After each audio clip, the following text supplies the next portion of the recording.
Okay, great. Well, welcome everyone to On Art, Conversations with the Artists. My name is Chase Dougherty, and I am the Curator of Contemporary Art here at the Delaware Contemporary. And today we are talking with Coy Gu, who is our solo exhibitionist artist in the Beckler Gallery currently with his series of work, The Americans. So welcome, Coy.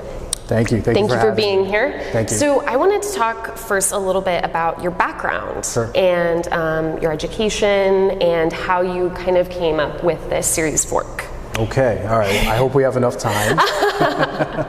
So in terms of my background, education, things like that, I was born in China and my family immigrated to the United States when I was 7 years old. I grew up for 10 years in upstate New York. I went to college at Long Island University and I did my graduate studies in Philly at the Pennsylvania Academy of the Fine Arts.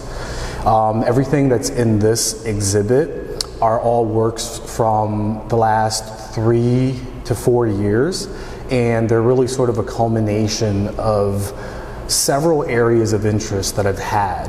So, you know, part of my practice before all this work was painting large oil paintings, but then I went through stretches of drawing in traditional charcoals. There were stretches where I didn't paint at all and I was just doing scribble drawings and making abstract works as well.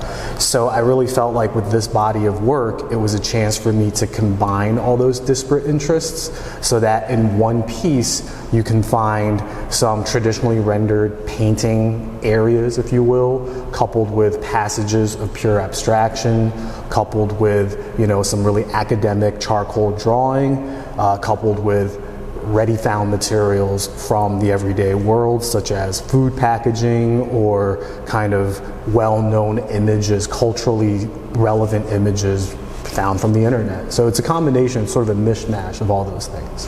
Yeah, I think that something I was so drawn to with your work was that layering.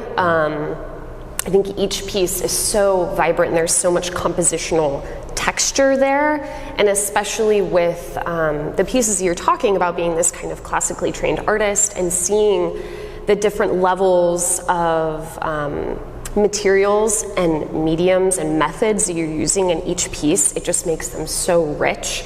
Something that I was especially struck by, and I want you to talk more about, is your use with technology and this printing of the technological surfaces and what you do with those. Sure. So as a painter, you're often grappling with, of course, the history of painting, its sort of traditional placement at the top of the hierarchy, so to speak, in terms of all the various artistic mediums.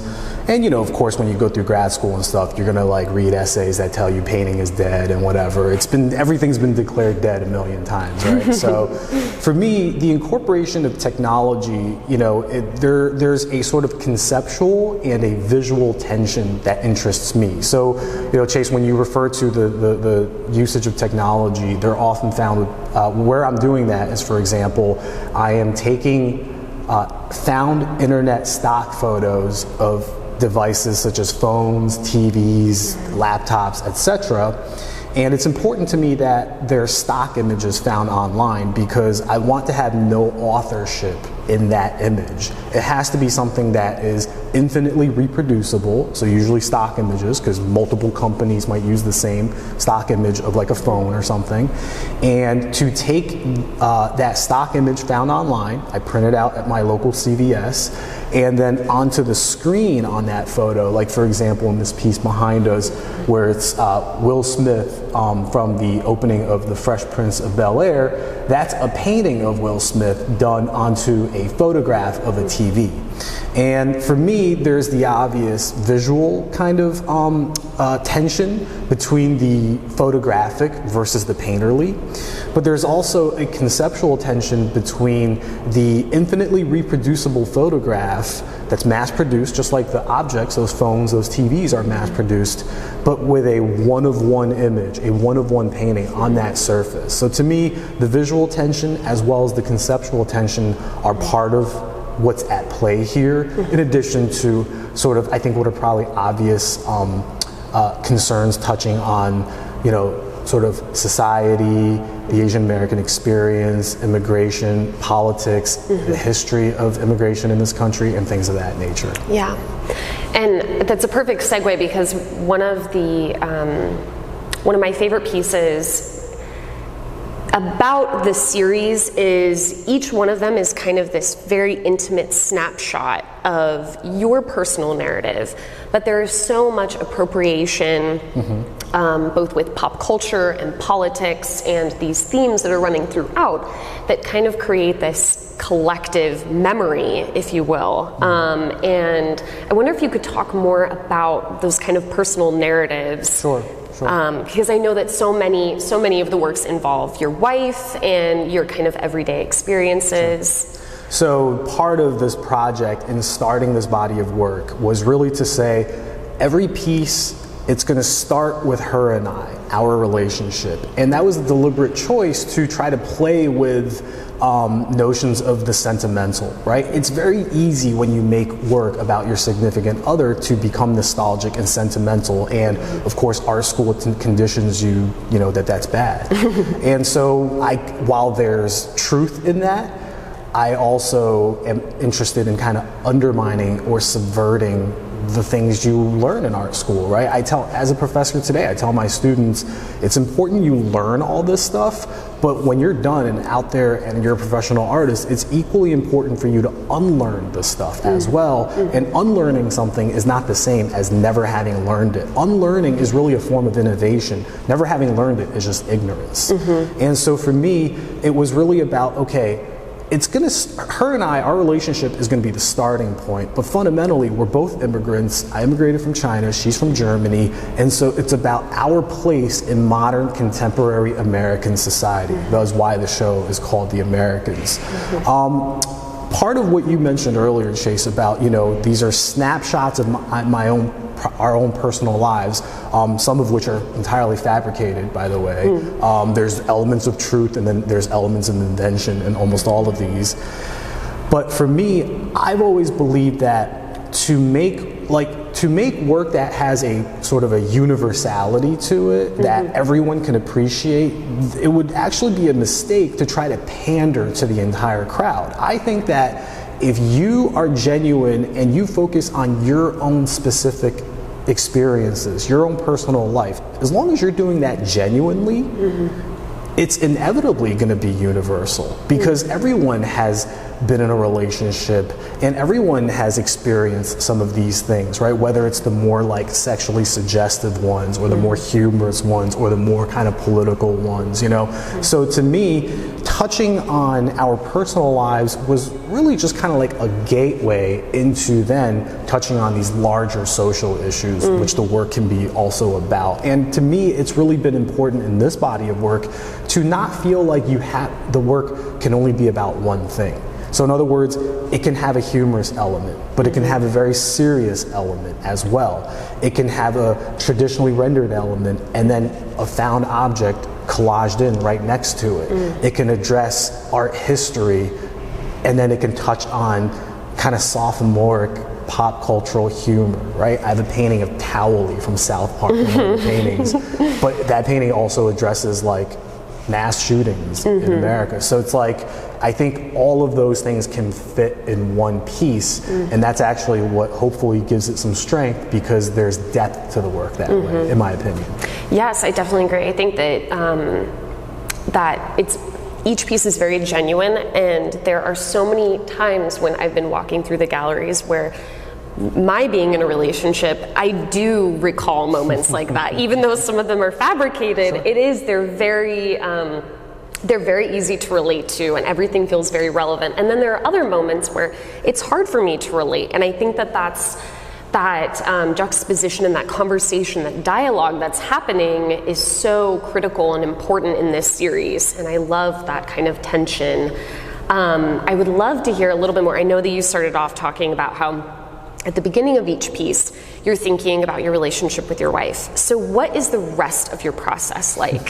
How do you kind of these become so multi-layered? I'll have little kind of like snippets of ideas. And then from that, it'll sort of blossom. And sometimes it requires me sitting in my studio with the work for months. There are some pieces like that one over there, Royale with Cheese, where it was about 70–80% finished, but I never knew quite what to do with the rest. And it sat on my wall in the studio for a year before I figured it out. So for me, like, I'll use this piece behind us as an example, right? The notion of painting Will Smith in that particular scene from Fresh Prince onto a TV, that idea just was instantly I was drawn to. There was just something about that, like, oh, that's fun, that's kind of funny. It's also sentimental. It's a show I legitimately enjoyed watching. And also, like, there's this sort of pop cultural reference to it. So, okay, within what context of my artistic concerns can I use that image? And then it was sort of like, oh my goodness, when I, as any immigrant, when you arrive here, you think America's streets are paved with gold, right? And so I think that immigrant experience is universal to pretty much all immigrants to America. You get off the plane, the boat, the whatever, and then you're kind of looking around, and it just sort of clicked in my mind, like, oh, that's perfect. Like, that image of Will Smith is perfect in relation to talking about immigration, the history of immigration in this country, and things like that. So based on that, I then sort of had a loose vision, and I'd go through tons of sketches, ideas. I knew, for example, I wanted to use a printed newspaper image from the 1800s during the passing of the Chinese Exclusion Act, and to sort of use that image as like a sticker on a suitcase, right? The suitcase being obviously associated with immigrants, but also, like, there is nobody, I think very few immigrants emigrate to another country because their lives in their home countries are so great. If you're already doing well there, you're not immigrating. But there's a desire to better yourself, but at the same time there's sort of a loss, right? You're leaving family behind, you're leaving homeland behind. So it was important for me that the hand clutching that suitcase is from the Arthur the Anteater, the Arthur fist meme, which denotes sort of like frustration, perhaps anger, right? So and the way that can be read is there could be frustration in having to emigrate to another country. There could equally be frustrations in coming to America and it not living up to your ideals, your vision, right? So to sort of how these come together is usually through weeks of, sometimes there's an idea floating around, like the painting Will Smith, but you're not quite sure what to do with it, wanting to use Wonder Bread's plastic bag, but in what context, right? Here, I literally print a screenshot of a rejection letter from Skowhegan, which is like the big artist residency, right? Like, I have friends that have gone, and when you get accepted to Skowhegan, it's a huge thing, and when you are done with it, these doors kind of open up for you, right? Every artist and their mom has gotten a rejection letter from Skowhegan. I can't tell you how many rejection emails I've gotten from them. Hopefully next year when I apply, I get accepted, right? So, like, to be able to, like, I wanted a piece where, like, I was open about my failure, and there was no better way to literally just print out the screenshot of the rejection email, and then again, it kind of fit into the larger concerns of screens, technology, digital devices. Earlier we talked about how I'm taking photos of devices and I'm painting on them. Here I'm taking a photo of the screen and collaging it into a painting of a laptop. So there's, there's still kind of like a similar play with those concerns. So rarely do any of these pieces all just come together in an instant. There's ideas floating in my head, and then sometimes, like in art making, you just have to sit there in a quiet studio and think and look at and really listen to the work. And something I really kind of learned over the years that I didn't know as a younger artist was a kind of patience, to know, like, okay, I have a pretty good 80% here, but to really make this thing a killer painting, I have to be patient and wait until that right idea comes along. And if it means 6 months or a year hanging on my studio wall, so be it. I'd rather do that than just force something mediocre. Well, it's so interesting when you talk about your process too, because it seems like the process becomes this, the product is your process. And I'm sure that you look at each one of these pieces and have all of these memories associated with the multi-layeredness of where you had this idea. And and I think that you really feel that as you're walking your way through. I mean, each one of these works, you could really spend a solid 5 minutes talking about how many different things are coming into play with this. So, well, wonderful. Thank you so much for being with us. Thank you for having me. And this exhibition, The Americans, is going to be up until August 21st. And please come to Delaware Contemporary and check out all of our other exhibitions as well. Thanks so much. Thank you.